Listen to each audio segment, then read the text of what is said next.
Dictatorship of ऑथोरियत और democratic centralism, ये दोनों ही सिद्धांत मार्क्स ने इसीलिए दिए थे कि ये पूंजीपति वर्ग सत्ता को कभी छोड़ना नहीं चाहता है। वो जैसे भी होगा, ये ऐसे साफ है कि दूसरों की बिल में मजदूरों के घर में घुस करके और उनका शोषण करते हैं और उनको कभी सत्ता में आने नहीं देना चाहते हैं। जब सत्ताच्युत होते हैं तो बार बार प्रयास करते हैं कि हम किस तरीके से इनको हटा करके हम फिर सत्ता में आए। जो चीजें हम पूरे दुनिया के पैमाने पर देख रहे हैं, और वही चीजें आज की तारीख में भी ये मल्टी पार्टी सिस्टम में तो ये इसका ये तमाम छल छंद करके जैसे भी होता है, ये इनका एक मात्र ध्येय होता है कि हम सत्ता में बने रहें, क्योंकि सत्ता में अगर नहीं रहेंगे तो कायदे से शोषण नहीं कर पाते हैं वो उस तरीके से। तो इन सारे संदर्भों को आप कैसे देखते हैं? आपने ब्राजील की जो राजनीति बदली है और पूरे लैटिन अमेरिका के संदर्भ में, विरोध मीठीपुर वाला साहब।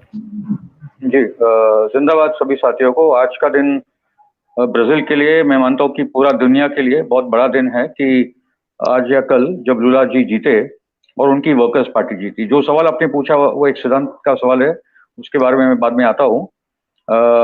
ये इतना बड़ा वेव है, और ये भी समझ लीजिए कि जो फर्स्ट राउंड वोटिंग हुई थी जिसमें 48% से आगे थे, और ये 53%, वैसे उम्मीद थी कि पहले ही राउंड में 51% वोट लेकर लूला आगे निकल जाएंगे, मगर वोट बटे और दूसरे दो भी कंटेंडर थे, सोशल डेमोक्रेट्स जो थर्ड और फोर्थ पेज पर आए थे, जो 4% वोट 3% वोट लेके गए थे।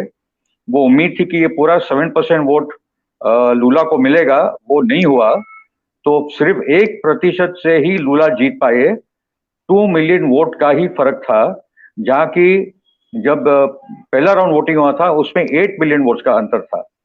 तो आप समझ लीजिए कि बोल्सोनारो वीक नहीं है, राइट विंग वीक नहीं है, लूला जीते हैं। वर्कर्स के लिए एक बहुत बड़ी जीत है, पूरे लैटिन अमेरिका की बहुत बड़ी जीत है। मगर ये लड़ाई यहाँ खत्म नहीं हुई है, ये अगले 5 साल लूला को बहुत संभल के चलाने होंगे। इसीलिए भी क्योंकि जो 27 स्टेट्स के इलेक्शन हुए उसमें 14 बोल्सोनारो की राइट विंग की पार्टी जीते हैं, और वहां की जो कांग्रेस और सेनेट है वहां आज भी बोल्सोनारो की मेजोरिटी है। तो जब लूला को लेजिस्लेशन पास करना होगा उसके लिए बहुत ही मुश्किल काम होना है ये पूरे संदर्भ में। एक तो वो बात, मगर इंपॉर्टेंट पॉइंट ये है कि ब्राजील, जैसे हमारे साथी ने पहले कहा कि वो सबसे बड़ा मुल्क लैटिन अमेरिका में दुनिया के बड़े देशों में से है, और इट इज उनकी जो लैटिन अमेरिका में जो परसेंटेज ऑफ पॉपुलेशन है, 86% of Latin America lives in Brazil. 86%। इसलिए ब्राजील में क्या होना था उससे बहुत सारी चीज तय होनी थी, और इसलिए आप देखेंगे कि यूरोप से यूएस, बाइडेन ने सब तुरंत उसको बधाई दे दी, क्योंकि वो भी समझ रहे थे कि अभी लैटिन अमेरिका, सेंट्रल अमेरिका हमारे हाथों से निकल चुका है। एक जगह से रूस के साथ हम लोग संघर्ष कर रहे हैं, तो अभी हम लोग लैटिन अमेरिका और सेंट्रल अमेरिका में उस किस्म का जो टारगेटिंग उन्होंने वेनेजुएला और बोलिविया का किया था, अभी अमेरिका की, यूएस की वो औकात नहीं रही। इसलिए हम लोग कहाँ ये देखते हैं, मेक्सिको में ओब्राडोर आ चुके हैं, वेनेजुएला में शावेज और अभी मादुरो आ चुके हैं, बोलिविया में इवो मोरालेस जो पहले मतलब मूल निवासी थे वहां, जो सत्ता में आए। एक्चुअली शावेज और मादुरो भी वहां के मूल निवासी है। अभी बोलिविया में इवो मोरालेस के बाद लुइस आक्रे आ चुके हैं। चिली में तो बहुत बड़ा टर्निंग हुआ है, जहां गैब्रियल बोरिक जो केवल 42 साल के हैं, उनकी सरकार आई है, और उन्हीं के कैबिनेट में साल्वाडोर अलेंडे की जो पोती है वो उसकी मिनिस्टर बन चुकी है। पेरू में पेड्रो कास्टेलो आ चुके हैं। कोलंबिया में बहुत बड़ा टर्निंग पॉइंट हुआ है, जो गढ़ था राइट विंग गवर्नमेंट्स का, वहां पेट्रो आ चुके हैं, जो वाइस प्रेसिडेंट एक अफ्रीकन कोलंबियन लेडी है। अर्जेंटीना में अल्बर्टो फर्नांडिस की सरकार है। निकारागुआ में सैंडिनिस्टा ताकतवर है। होंडुरास में एक औरत सत्ता में है, जियोमारा कास्ट्रो। सिर्फ पैराग्वे, यूरुग्वे, एल साल्वाडोर और इक्वाडोर, ये 4 छोटे देश बचे हैं जो राइट विंग के हाथ में है, वरना पूरा का पूरा ये पूरा इलाका अभी इनके हाथों से निकल चुका है। उसके साथ ये इंपॉर्टेंट है बोलना कि लूला का जो शुरुआत हुई है वो एक आम मजदूर का बेटा है, वो खुद मजदूर थे, और 1978-80 में एक ऑटोमोबाइल फैक्ट्री का जो इलाका है जहाँ विदेशी फैक्ट्री लगती थी, वो इलाका का नाम साओ पोलो है, ग्रेटर साओ पोलो। उस इलाके में एक वर्कर्स मूवमेंट शुरू हुआ था। तब एक डिक्टेटरशिप थी ब्राजील में, और वो इलाका एक गढ़ बन चुका वर्कर्स मूवमेंट का। और वहां से ये वर्कर्स मूवमेंट पहले ब्राजील में फैला, और वहां से हम देखते हैं कि फाइनली वर्कर्स पार्टी की सत्ता बनती है और लूला 2 टर्म चुनकर आते हैं। ये तीसरा टर्म चुनकर आए हैं। बोल्सोनारो पहला प्रेसिडेंट है जो एक ही टर्म के बाद हारा। और इन पे काफी जो करप्शन के चार्जेस, फ्रॉड थे, वो सुप्रीम कोर्ट ने प्रूव कर दिया। बाद में डिल्मा रोसेफ एक लेडी आई थी ब्राजील कि उसको भी इसी किस्म के, उसी के वाइस प्रेसिडेंट ने उसको बाहर निकाल दिया था। तो बहुत सारा वर्कर्स पार्टी के खिलाफ बहुत सारी साजिश हुई, और आज लूला ने एक मेरिकल कर दी है कि वो सब जेल में जाने के बाद, निकलने के बाद आज वो फिर से सत्ता में आए हैं। लूला के आने के बाद इतना है कि आसान होगा नहीं, मगर एक वेलफेयर स्टेट की चीज आगे बढ़ेगी। प्राइवेटाइजेशन का जो दौर है वो ब्राजील में रुकेगा। वैसे मार्केट्स ने पहले थोड़े उथल पुथल हो गई थी, मगर अभी मार्केट और उनकी जो करेंसी है वो डॉलर के सामने स्टेबलाइज हो चुकी है। तो ये इंटरेस्टिंग है कि वेस्टर्न वर्ल्ड भी नहीं चाहती कि ब्राजील डिस्टेबलाइज हो या वो रशिया और चीन के हाथों में जाए, ये भी नहीं चाहते। वैसे ब्राजील के भी लूला आने के कारण ब्रिक्स फिर से मजबूत हो जाएगा। Brazil, India, Russia, China, South Africa, in fact BRICS में से जो वीक पॉइंट हो चुके थे वो ब्राजील और इंडिया हो चुके थे, मगर साउथ अफ्रीका, रशिया और चाइना स्ट्रांगली खड़े ब्रिक्स के साथ। और अभी ब्रिक्स का एक्सपेंशन भी अभी होने जा रहा है। दूसरे भी मुल्क है, साउथ अफ्रीका, सऊदी अरेबिया है, तुर्की है, उस किस्म की उस किस्म के भी मुल्क आज ब्रिक्स के साथ जुड़ रहे हैं। तो जो बड़े जो फॉर्मेशंस है, एक है ब्रिक्स जो अभी एक्सपेंड होने वाला है, और दूसरा है शंघाई कोऑपरेशन ऑर्गेनाइजेशन जो एक्सपेंड होते जा रहा है।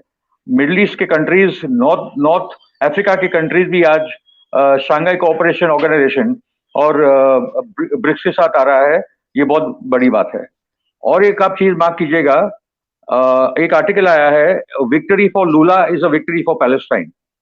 बोल्सोनारो की बीवी जो गई थी वोटिंग करने के लिए, वो इजराइल का टी शर्ट पहन के गई थी। ये आप जान लीजिए कि जेरेमी कॉर्बिन को इंग्लैंड में, ब्रिटेन में, और लूला को ब्राजील में, दोनों जगह पे इजराइल लॉबी ने भयंकर टारगेटिंग किया है। लूला को करप्शन चार्जेस को फंसाने भी इजराइल लॉबी का काम था, क्योंकि एक भयंकर लड़ाई चल रही है लैटिन अमेरिका में, अमेरिका, इजराइल और यूरोप की, और दूसरा साइड रशिया, चाइना। और मेनली तो जो लेफ्टिस्ट मूवमेंट जो उभर कर आए जमीन से, चाहे वो किसानों की मूवमेंट जो बोलीविया में आई, मूल निवासियों की, या वेनेजुएला में जो किसानों की मूवमेंट, और अर्जेंटीना, ब्राजील में वर्कर्स मूवमेंट और किसानों की मूवमेंट। तो ये बहुत ही मतलब जहाँ एक जगह पे हम लोग, इनफैक्ट यूरोप में भी इतना सीधा नहीं है। अगर स्वीडन और इटली में राइट विंग की सरकार आई है, तो फ्रांस में लेफ्टिस्ट और कम्युनिस्टों ने गेन किया है मैक्रोन के सामने, राइट विंग ने भी गेन किया लापेन के शक्ल में। और अभी जो ब्रिटेन में जो संकट है पूंजी की, 5 नवंबर को एक बहुत बड़ा वर्करों का अपराइजिंग है लंदन में, लाखों मजदूर जमा होने वाले, और वो बोल रहे कि अभी इलेक्शन करो, ऋषि सुनक तुम इलेक्टेड नहीं हो, क्योंकि ऋषि सुनक का इलेक्शन नहीं हुआ तो वो सिर्फ एक नॉमिनेटेड व्यक्ति है टोरी पार्टी का, और मेनली बैंक ऑफ इंग्लैंड का वो नुमाइंदा है गिरती परिस्थिति को संभालने वाला। तो इस कॉन्टेक्स्ट में मैं मानता हूं कि लूला का ये वक्त आना, पर्यावरण के सवाल पे भी अमेज़न का वो डिफॉरेस्टेशन रोकेगा, वेलफेयर स्पेंडिंग, क्योंकि लूला जब आए थे तो 3 करोड़ गरीब ब्राजीलियनों को उन्होंने पॉवर्टी लाइन से आगे बढ़ाया था। मगर हमको सवाल ये पूछना है कि ये कौन से तबके हैं ब्राजील में जो इतने बड़े पैमाने पे आज भी बोल्सोनारो को वोट कर रहे हैं। ये कौन से हैं जो 27 में से 14 स्टेट आज बोल्सोनारो के हाथ में है, कांग्रेस और सेनेट बोल्सोनारो के हाथ में है। एक लेफ्टिस्ट लीडर ने बोला ये सिर्फ लूला था और वो मजदूरों की ताकत थी कि आज ब्राजील बच गया है। मगर आगे देखना है कि ये लड़ाई कहाँ जाती है। अभी के लिए मैं इतना ही कहूंगा कि ये सिर्फ आज की बात नहीं है, मगर 1990 के बाद जब सोवियत रूस टूटा, तो जो आशा की किरण साउथ अमेरिका से लगातार आई है, वेनेजुएला के में से यूगो चावेज का जो मूवमेंट पूरा आगे बढ़ा, जहां मॉन्रो डॉक्ट्रिन के तहत अमेरिका ने तय कर ही लिया था कि ये तो हमारा बैक वाटर है, हम ही कंट्रोल करेंगे सेंट्रल अमेरिका और साउथ अमेरिका, मगर वो सब टूट रहा है और एक नई दुनिया की तरफ हम लोग आगे बढ़ रहे हैं, एक समाजवादी की दुनिया के आगे बढ़ रहे हैं।